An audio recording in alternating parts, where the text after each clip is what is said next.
Okay guys, what we've got is just one coat, the first coat of white over the black car. Now again, just like any of the other projects, really only going for a 50% transparency. If you try to get full coverage on your first coat, you're going to put it on way too thick, and with the consistency that we thin it down to you for, it's just going to drip and you're going to get runs. Now if you get a couple drips or runs the first run around, it's okay, it's the first coat, you can easily cover that. But you want to go on a 50% transparency, the hood, everything. Just let it dry, let it get nice and clean, and then we're going to go ahead and put the second coat on.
Alright guys, we're about 2 coats in now. This next coat is going to be the third coat. That's where you're really going to start to see that, rich white start to cover. I mean, after 2 coats you should have about 80% transparency. You're still going to see some weak spray lines. You're still going to see a little bit around the trim and some of those other areas that's going to have a little bit of the black showing through. So third coat now, we'll take it through that and we're going to get some good coverage now. Alright guys, this is now 4 coats on the M3. It's got complete coverage of the black. You definitely can't see the black anymore. We're still going to do one more coat because when you get that full coverage, when you get to that point, you always want to do one more. I mean, the protection's got to be there as well as the coverage. So we'll just take you on a quick walk around after the 4th coat. The grills are actually removed from the car right now because we're going to be doing those in black. The customer has that aftermarket bumper, which is now the same color as the rest of the car. We did black with 1 coat of silver metallizer on the wheels. Those are covered up right now, and we'll reveal those when we pull the car out. But everything's been going really smooth, no problems, no complications, and we're going to start the breakdown as soon as we're done with the 5th coat. Everything's pretty much dried up. We're going to start breaking down the car little by little now, and we're going to start with the headlight. Just like usual, we just went right over with all 5 or 6 coats on the headlight, and the majority of it's just going to peel clean off. And anything that gets left behind. Now here's a really interesting thing right here.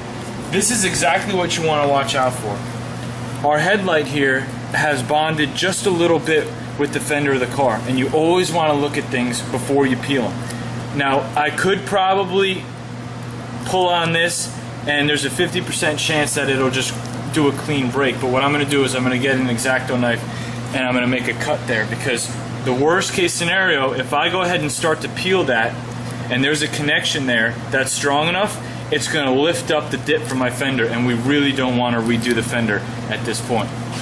Alright, now what we're going to do is we're going to peel the white off these hood vents. And what we did was we just masked the honeycomb in the middle, and we allowed the break along the edge of the vent to cut the dip. Just be really careful, make sure there aren't any connections made so that we don't lift the dip on the hood.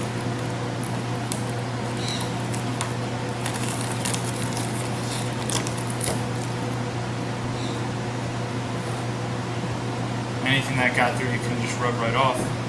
And now you've got your perfectly etched out hood vent. Now what we're going to do is we're going to start breaking down the mirror caps here.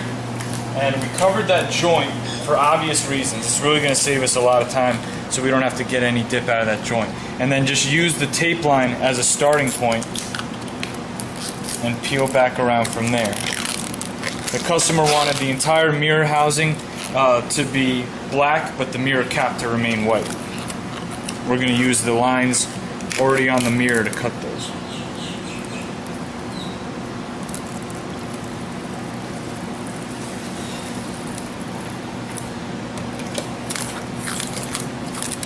Now for the window trim on most cars, you're going to be just fine. You know, this car has stock black window trim, so it's got a great separation on the top and a great separation on the bottom. We should be able to just peel this off, no problem at all.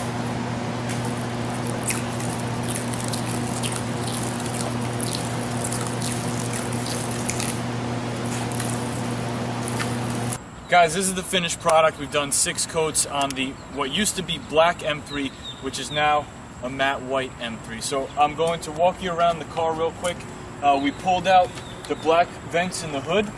We pulled out the black kidney grille